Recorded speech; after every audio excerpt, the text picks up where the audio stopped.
Hello, friends. Ryan here. I am very excited to be welcoming you to a very special episode of Jesters of Ravenloft. I am still, unfortunately, out, basically. I'm recovering from a procedure. Recovery takes the time it takes. I'm going to be fine. I'm going to be back next week. But this week, we have something very exciting for you. We are doing SquireQuest.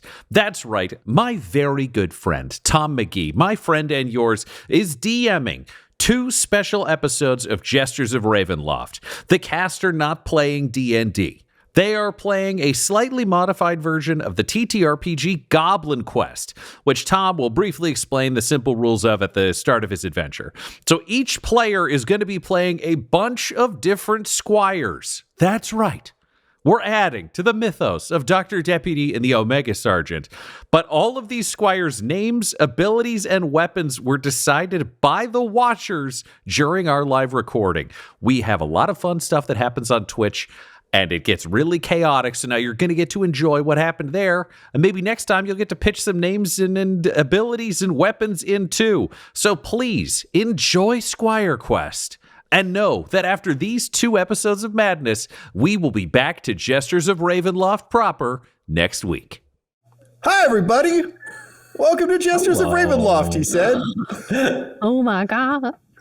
It's now. It's time. It's here. We did it. We did it. We traveled far, but we've arrived.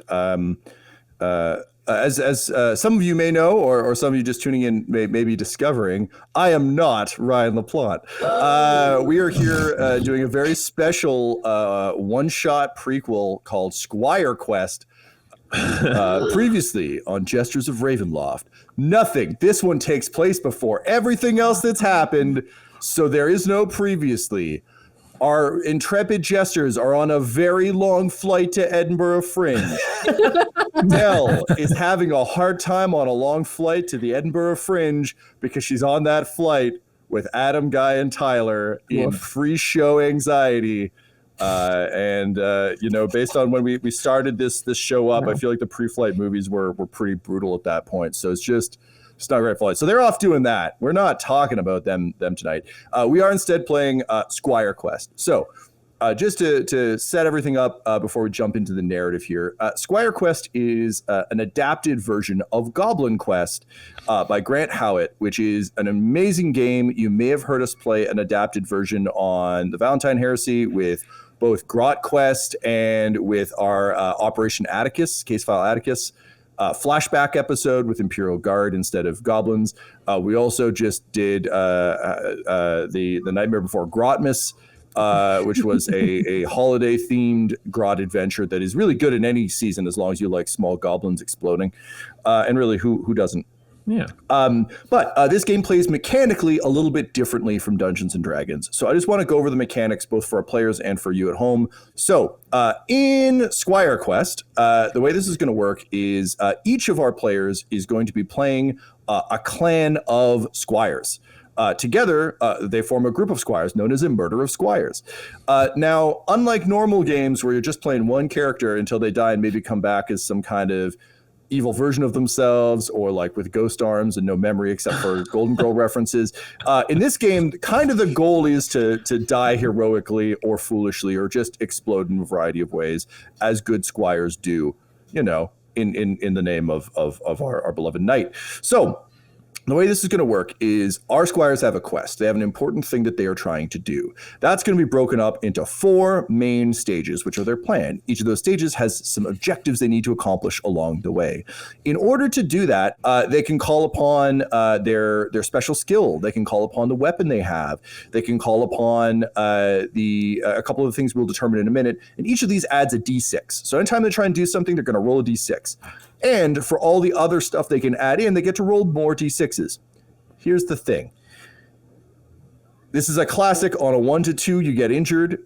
3, something bad happens, and that means the next squire gets a -1. On a 4, something good happens. Next squire gets a +1. And on a 5 to 6, great success. They get to subtract 1 difficulty from the task they're trying to achieve.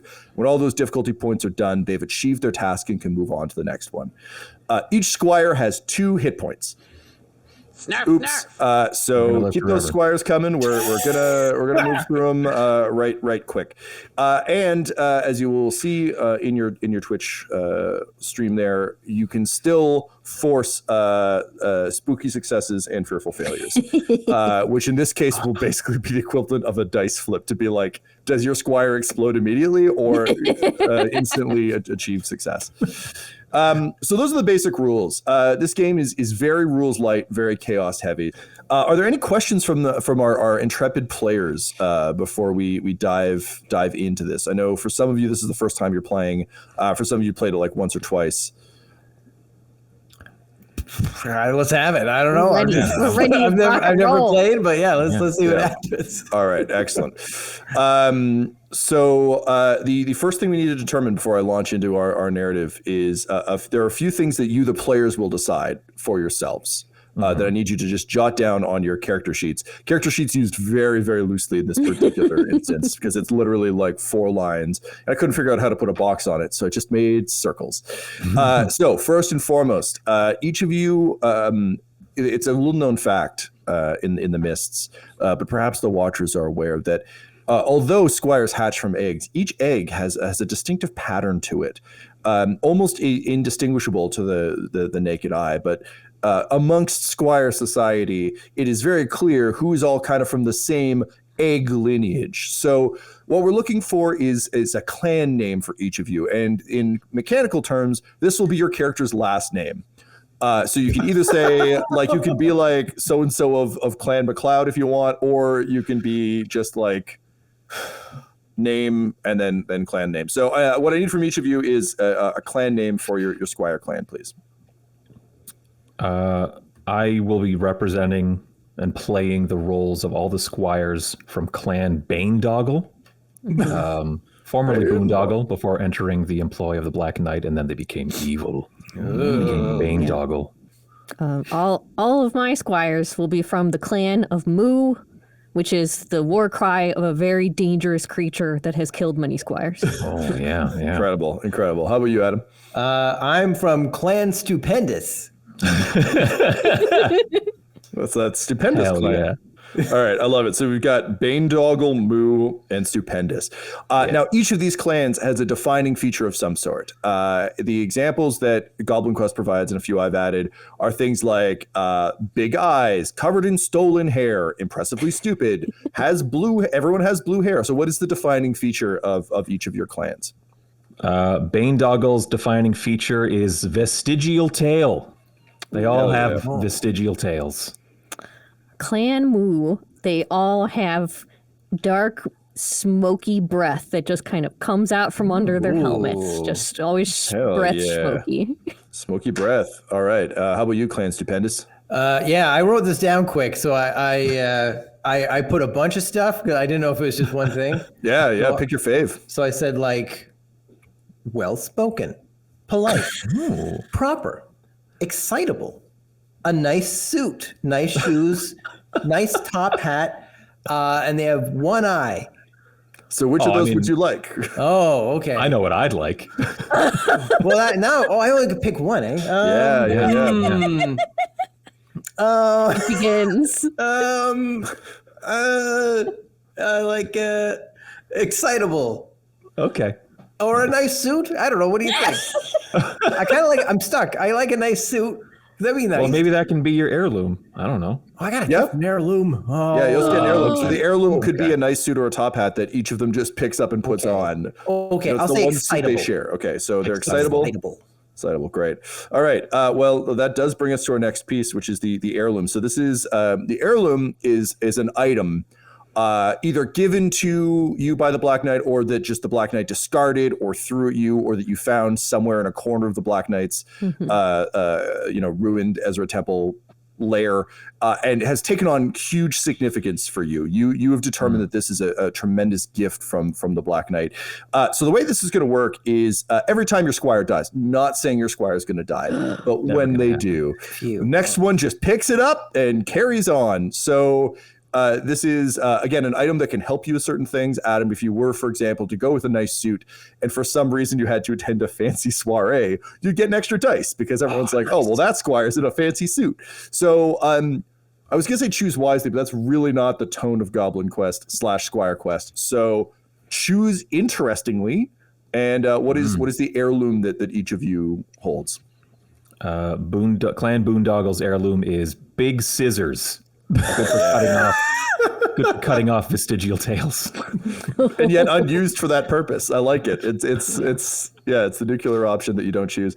Love it. All right, Clan Moo, what do you got? Clan Moo has a big striped feather from a felled beast of the Dark Knight that they believe makes you speedier. I love it. I love it. It's your red paint job. It is. It's stripy feather. I mean, stripes. Right. That's fast. Yeah. Go fast. So I'm also going to write down what each of these things is best at, so I can kind of maintain some semblance of rules here. So cutting, comma, tails, go fast, and Clan Stupendous. What do you got? A monocle. Oh yeah, baby. There we go. Hell yeah. What's a monocle good at, I guess? Dropping in soup is what comes to mind. Like thinking good. Thinking, yeah. Like you really need to think good. You put on that monocle, and then you think of the idea. That's right. You strap on your thinking monocle. Yeah. I like it. It will not surprise you to know I wore a monocle to prom. That's a thinking. They are a pain in the ass. They are not the fun.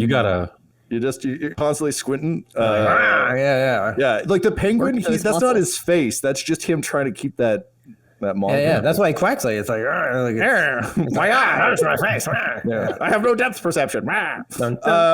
Excellent. Okay. Well, thank you, players, for giving me this useful information. We now, I believe, it is time that we turn our attention to the mists and kick off this wild ride.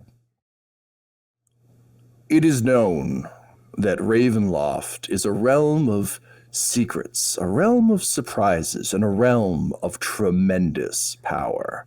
And while some get sucked in against their will and either end up as a mayor or a bunch of put upon improvisers and their stage manager struggling to survive horrors, some actively seek out the secrets and mysteries of Ravenloft.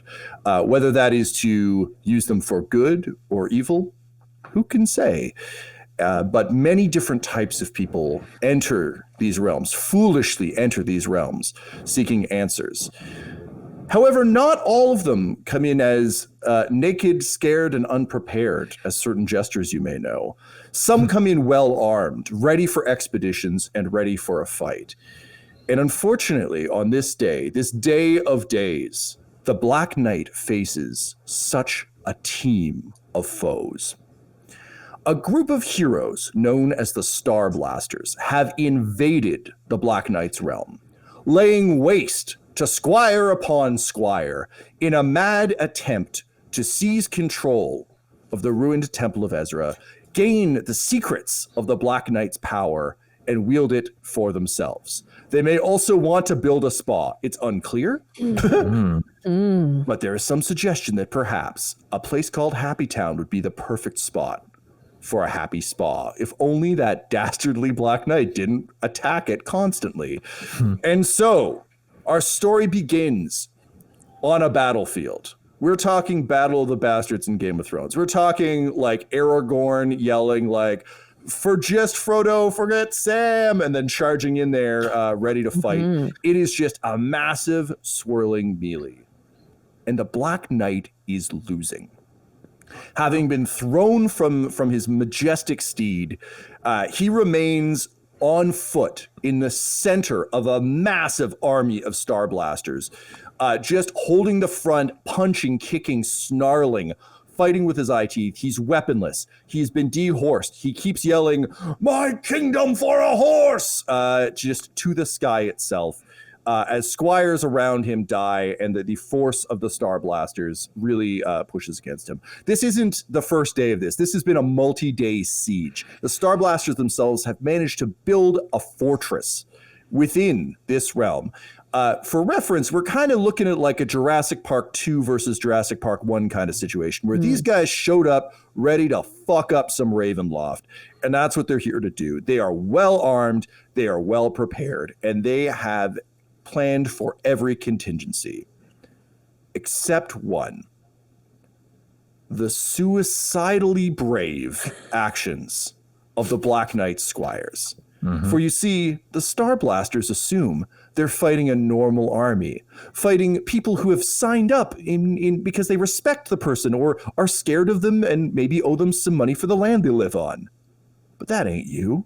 You're motherfucking Squires. You live for this shit. And as a result, as the mists part and the Watchers take their misty seats, we zero in on a small team of Squires on a desperate quest to save the Black Knight himself, and thus the realm.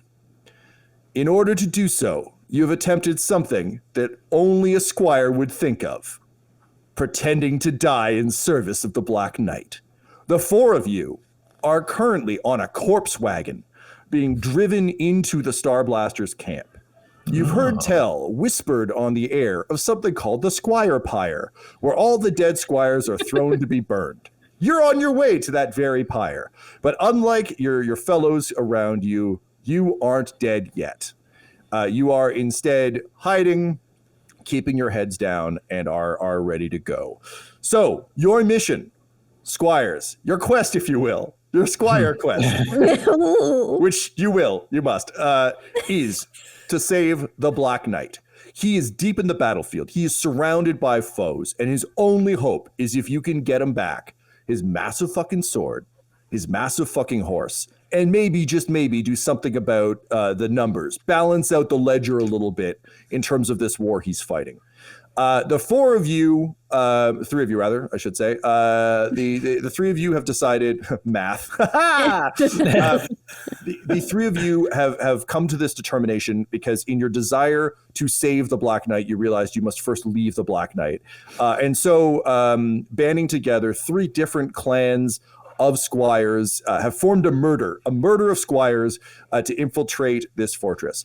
Your first goal will be to escape the Squire Pyre, and find a way to get to the weapons warehouse where you know that the Black Knight's sword is being held.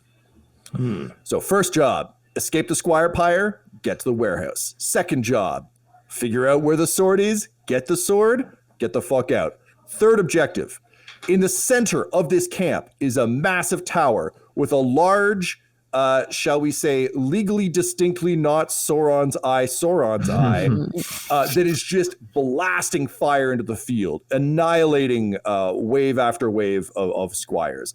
This blast tower's got to stop and or get hijacked. So you got to do something about that blast tower to even the odds. And finally, the Black Knight's horse is being held at a horse paddock near the gate, where the various horse trainers of the Star Blasters are trying to break it to their will, so they may ride this majestic steed in combat.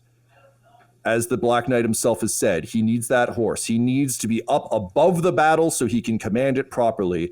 So your final mission, steal that horse, get to the Black Knight. I would say if you choose to accept it, but you have no choice. The Squire Pyre approaches. So as the wagon gets pulled up, you see before you the Squire Pyre. It is just a massive pile of Squires on fire.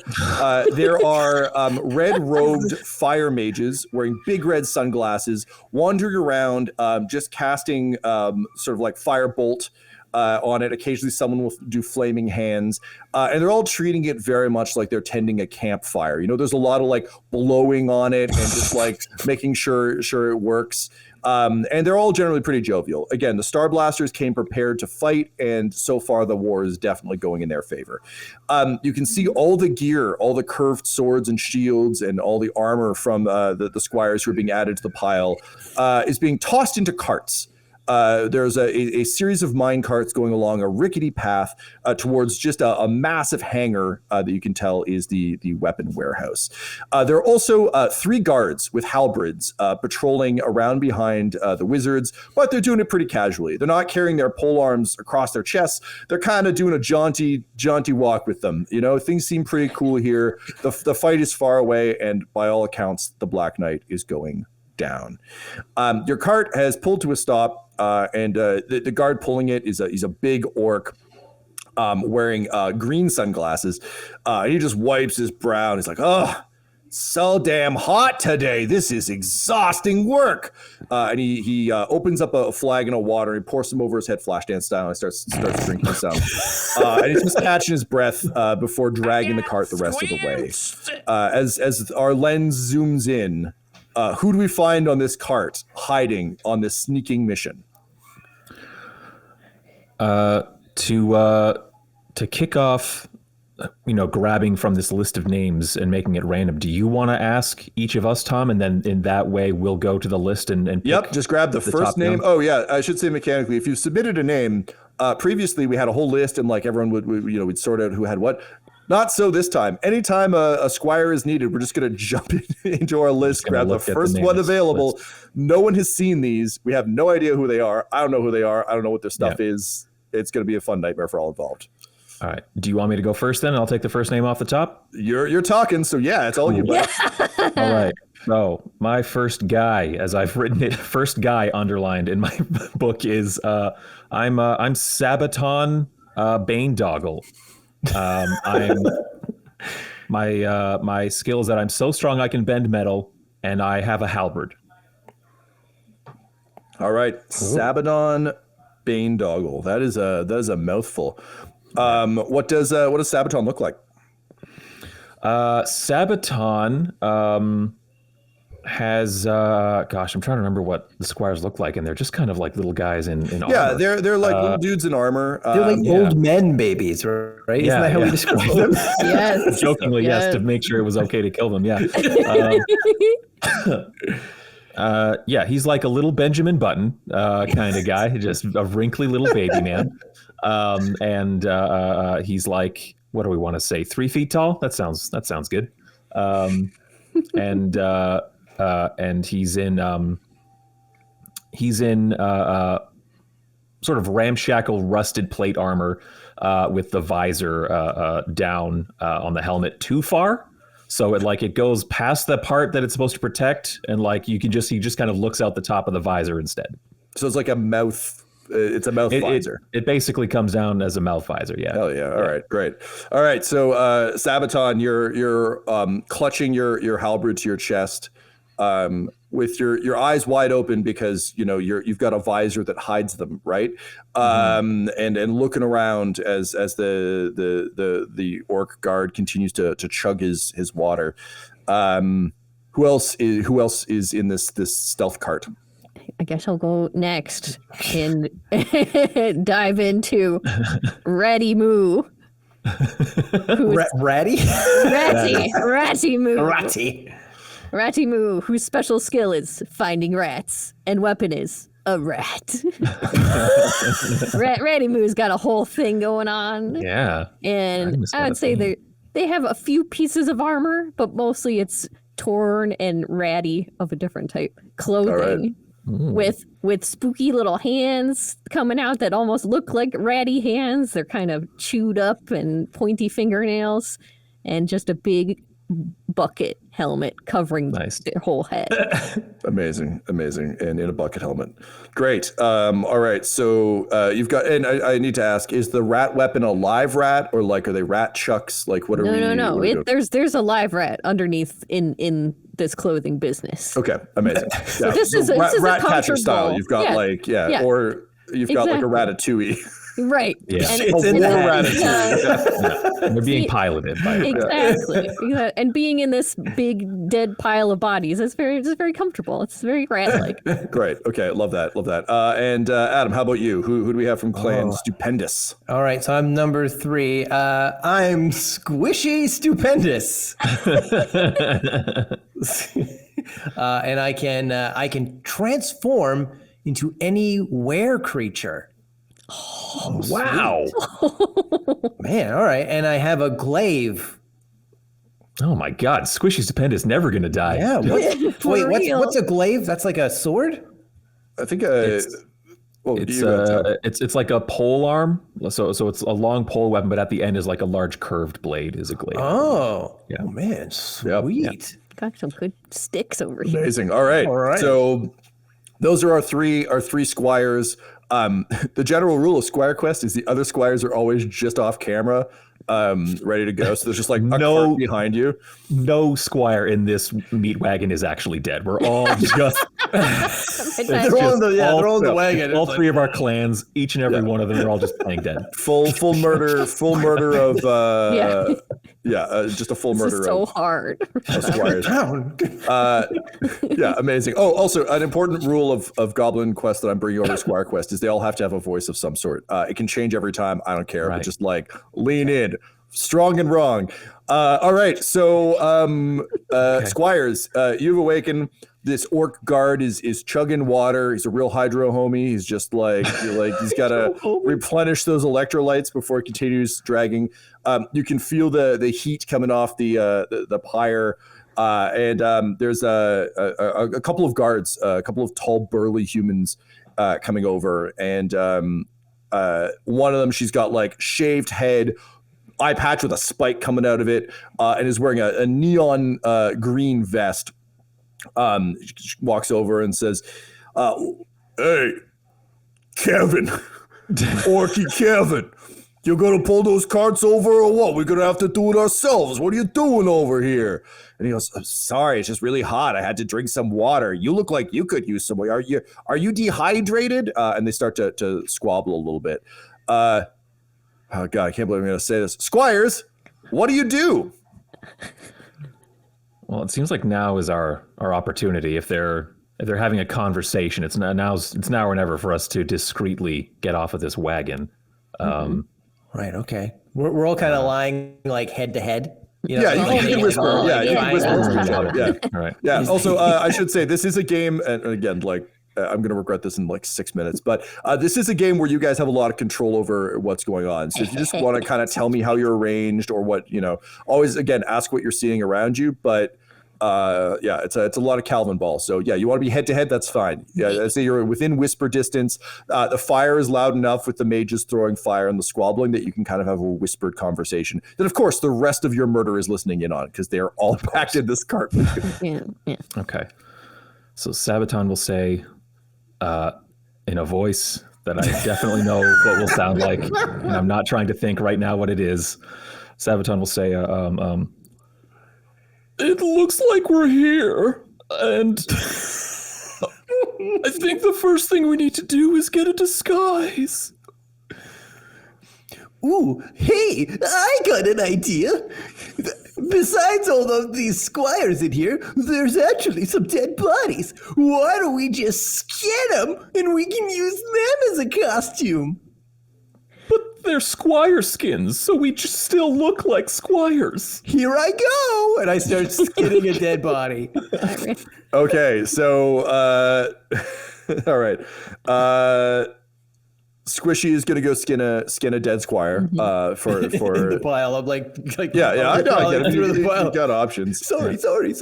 I like it. Yeah, I'm just like you heard about the skinless, and you're like, oh man, I gotta try that. That sounds amazing. That's a good idea. Yeah, so you're gonna go emulate the skinless. Time slows in a classic like Telltale. You got to make a choice. What are you going to do, Way? As both of you just feel the meat wagon shuffle as Squishy Stupendous with his monocle intact, not shifted into any creature, just as himself, rolls off the side of the wagon. The two of you have a quick moment to react. And the way this game works, which is lovely, is each turn is just one action. So his action is he's going to go skin some squires. It means... The guard distract or defeat is kind of on the two of you. I will say any successes you get move towards completing the objective. So I may give you an objective like, get past the guards and make your way to the weapons depot. But like if that skinning goes really well, who knows? Maybe Squishy Stupendous can save us all. So, what do Ratty Moo and Sabaton Bane Doggle do? Well, Ratty Moo has been stuck in this cart and is, has Squire tendencies. So they're instantly like, now is finally the time to attack. Go, Mr. Squire. And that's the name of the rat. Oh my God. And Mr. Squire the rat is going to go after that orc. Like, yes, murder. Wait, the rat can talk? No, that's I see. That's Ratty Moo doing. Yes, yeah. Incredible. The whole thing. Oh my God. I love that. Just pocket rat immediately. Okay, so we're going to be doing a pocket rat from Ratty Moo. Sabaton Bane Doggle. What's your play here? Sabaton was thinking get into a wizard's crimson robes because killing them. Their blood's going to blend in with the robe, so it's an easy costume to try and get. All right. So kill a wizard is going to be kill a wizard. Easy. Yeah, your easy play. Baby shit. Yeah. Yeah, for babies. Okay, amazing. So we've got kill a wizard, fight the orcs, and fight the orc and the two humans, and skin a body that we're gonna do. So I think let's do this in what I think is probably the most logical that has no place order. Del, I'm gonna say that Ratty Moo goes first because like both Sabaton and Squishy have to get to the person they want to attack in order to do it. So you see them go. Now is the time. You unleash Mr. Squire. Yes. Who I think I would die for already. I think Mr. Squire might be my ride or die. You unleash Mr. Squire. So let's figure out your dice pool and see what the fuck happens on our very first roll of the game. What? Oh my God. Okay, so Del, you're doing a thing. So you got one dice. All right. One die, I guess. I always call individual dice because Dices. it sounds better. One dices. Yeah. One dices for your Mises. Thank you. Yeah, so you get one dice for that. You get one for using the rat. Yep. I think that might be all you get. I don't know. I think rats run really fast and they run extra fast because I am armed with my heirloom. Okay, yeah, fair enough. I think like even if that isn't, technically true, just hurling the rat, being like, rat goes fast. Yeah, rat goes fast. Yeah. All right. Yeah. I'll buy that. I'll buy that. you. So that's three dice. big old dice. All right. Let's see what happens. 2 6s and a 5. Whoa! I wish I could roll like this on the show. Thanks, guys. Huge success! All right, Del. What happens? What happens to this orc? And I think the two humans. You've rolled magnificently the rat high. Gets thrown. And as this orc is just chugging down water, the rat goes up and under their shirt and then starts clawing and biting, which makes the orc freak out and start punching the humans. And he's super hydrated and they're not. So they just he punches them into dust real fast. And then he starts doing that he does the classic reaches for his gun. Reaches for his gun. And is trying to shoot the rat off his chest and just blasts his head off and falls forward, crushing his gun. It's video game rules where despite the villains having weapons, no, it's gone. It's gene coding or something. Don't worry about it. The gun does that teleporty thing out because these folks are a little sci-fi. Wow, that's weird. Yeah, they're strange. Maybe that star in their name means something. Okay, I'm not concerned about that. Yeah. Yes, Mr. Squire. Squires are the best at killing. Yeah, and Mr. Squire just emerges like Drax with the two blades, just bursts up and out. It's little blood spraying. Yeah. Yeah. All right. Which of course the subtitle says for the Black Knight because he's a squire. Okay, amazing. Adam, I think because you aren't trying to engage with anyone, I'm going to have you go. Actually, no. I'm going to have Tyler go next because if he can't deal with these wizards, they might just kill you on your way to the corpse pile. So let's see how that plays out. All right. So Sabaton Bane Doggle, you're rushing one of the wizards. Yep. How would you like to do that? With the successful attack on the orc and humans, Bane Sabaton says, "Now's my chance," and he gets up and just levels his halberd down in front of him and just charges the nearest wizard to just stick him. Yes. Yeah. Right. So the wizard's just sitting there going like, firebolt, firebolt, firebolt, and just to change things up. What? So Tyler, what are we rolling here for Sabaton? You've got your halberd, so that's 1. You're trying to do a thing, so that's 2. Yep. And I think that's it. I'm not. Yeah, halberd's 2-handed, so I'm not holding the big scissors. No. And this digital tail, while extremely useful, is not, I don't think, going to help me with running through a wizard. Yeah, let's see what happens. Also, I should say I'm watching this Squire list. Oh, he's strong enough to bend metal, so I would like to think that the strength that's his special skill. Sure, would, yeah, would help by that. Here. Our Squire list is rapidly increasing, so I'm just gonna say if things go badly, your Squires might just explode. Just giving you all the heads up. I'm charging we accept a fire wizard. Yeah, fully understand. All right, let's roll some dice. Oh, goodness gracious. It's 3 dice showing 3s. So 3 something bads. Oh, no. All right. Well, that sounds like something we'll find out about after this ad break. Yay! We have what I believe is known in weight as a metric fuck ton of Squires to get through. So with your double 3s, something wicked, triple 3s, thank you. It's worse. Something wicked this way comes. So instead of, Adam, I'm going to get you to go ahead and roll, and I'm going to tell you what happens as a result of that. So you are, you've snuck past everyone, you're commando crawling towards the pile, and you're going to skin a Squire for a new Squire suit. So let's see, what do we got for you that would help? Well, my glaive for one thing. I can glaive for sure. Yeah. I'll give my you one for the monocle. monocle. Yeah, you can see what you're doing. And Be really good. Yeah. I'm excitable, so I would do it very quickly. Yeah, all right. I'll do that. I mean, it's grim work, so if you're excited to do it, that'd speed things up. So I think that's 4 dice. I'm gonna give you 4. So go ahead and roll 4d6, and we'll see what happens. All right, let's see. I only got 2, so I got 1 4 and 5 4. So you take 1 wound with the 1. Mm-hmm. And then there's 2 4s and a 5. Okay, great. So I'll tell you what happens between the 2 of your things.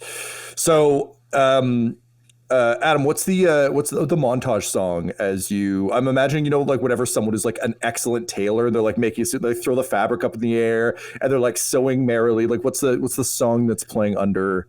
Squishy doing this. There's like this Jerry Lewis bit where he's on a typewriter and he's just like ding, like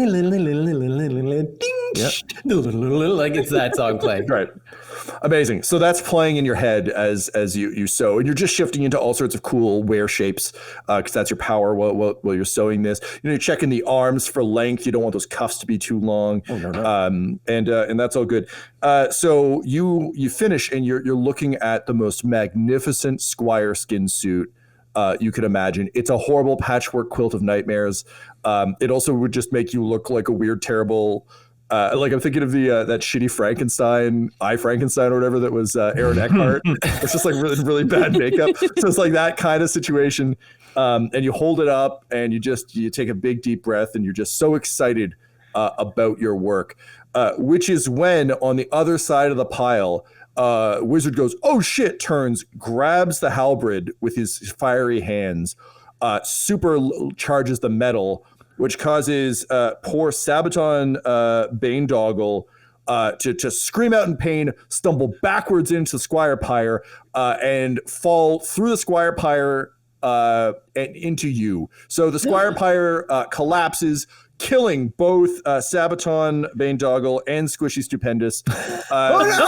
As you go down, the skin suit flies into the air, and it tags your monocle, pulls it with you, and then it just gently flutters down like the feather in Forrest Gump landing on your next squire, who is already racing after Ratty Moo, who has rolled enough successes now across all of you to beat this first challenge.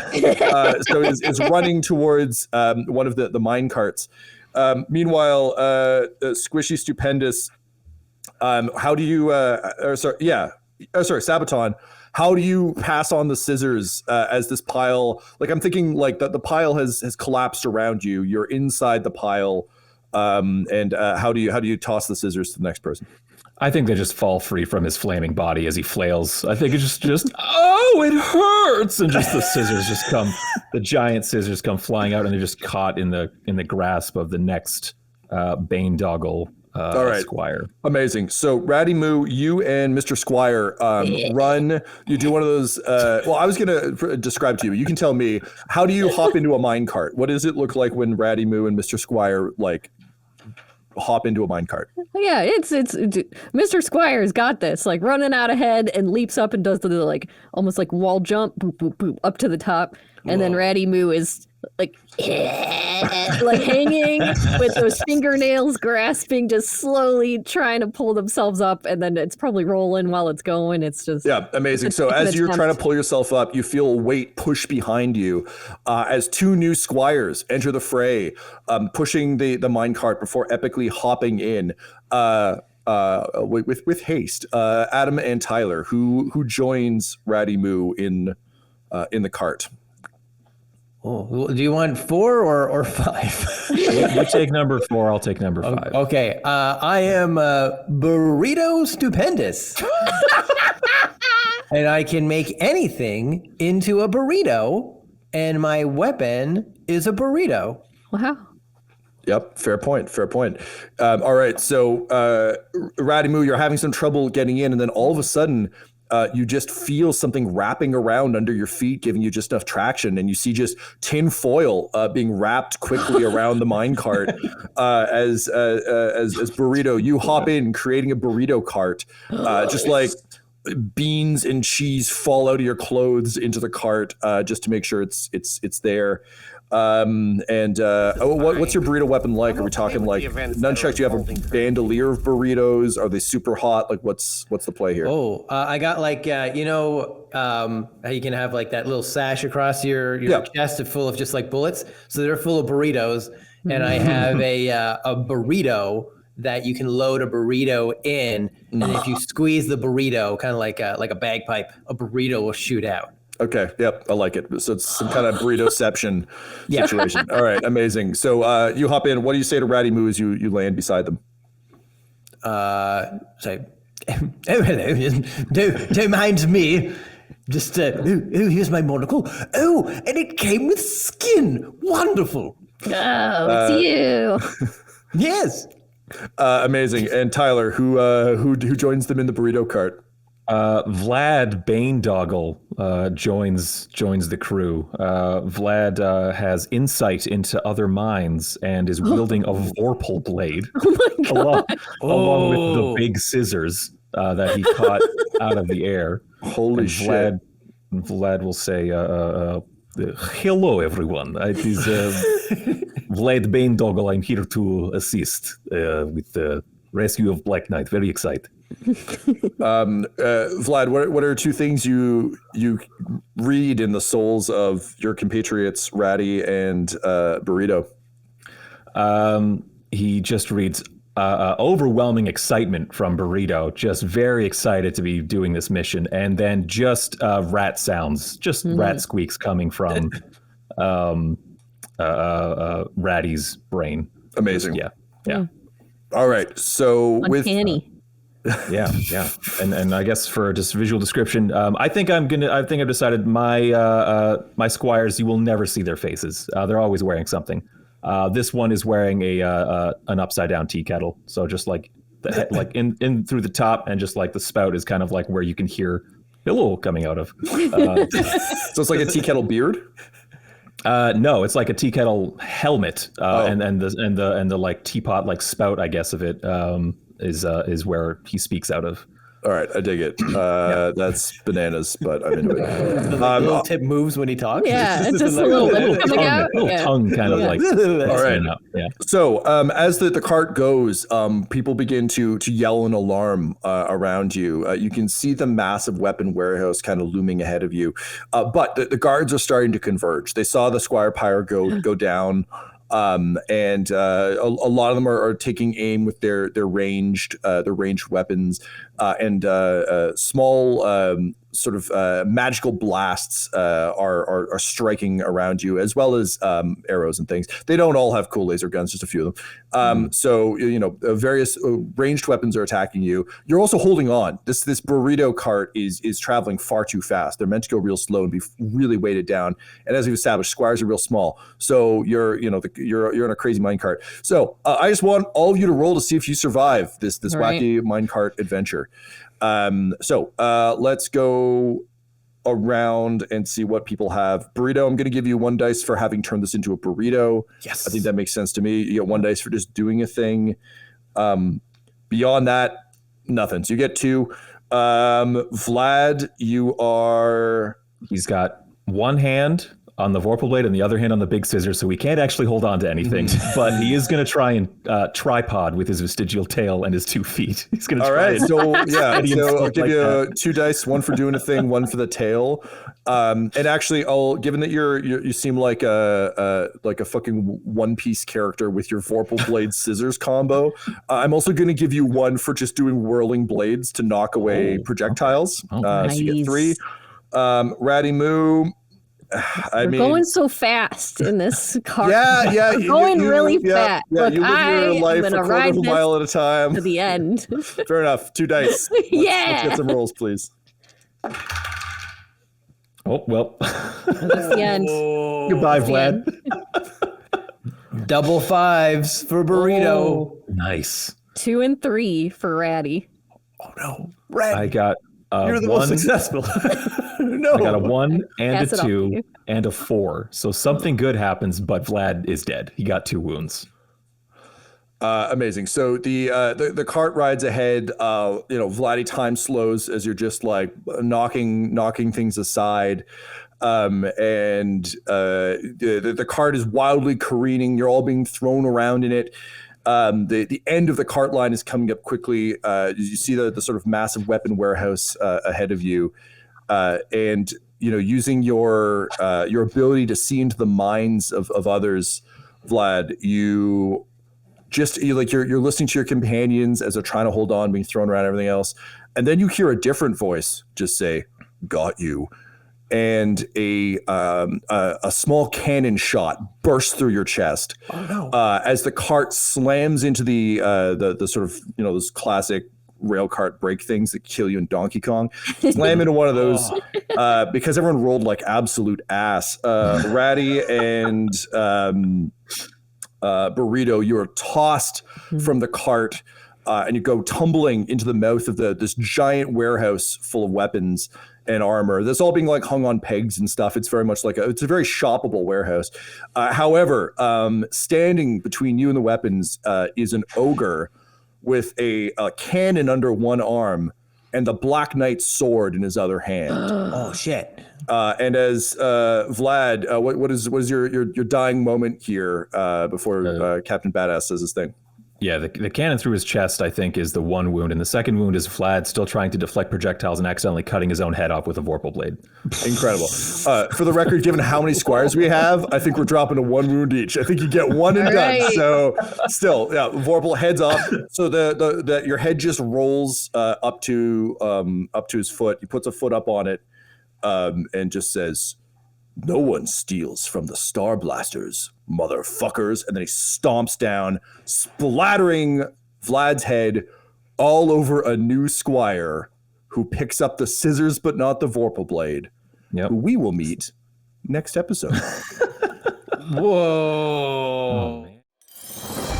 That's the end of this episode, listener, but next week you could become a watcher and affect the Jesters' adventures by joining our Twitch stream, which happens every Wednesday night at 8:30 p.m. Eastern Time. That's Toronto time.